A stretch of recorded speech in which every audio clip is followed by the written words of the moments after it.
अस्सलाम वालेकुम। ये देखें ग्रेस का नया स्टॉक आ चुका है, तो हमने सोचा आपको इसका एक दफ़ा रिव्यू दे दें।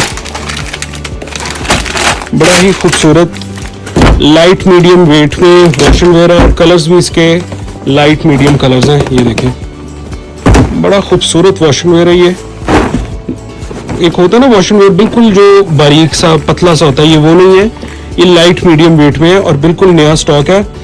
आर्टिकल का नंबर है इसका 1012। ये इसका पहला कलर, ये देखें, ये इसका दूसरा कलर। शॉप पे लगाने से पहले हमने सोचा कि आपको एक दफ़ा इसका रिव्यू दे दिया जाए।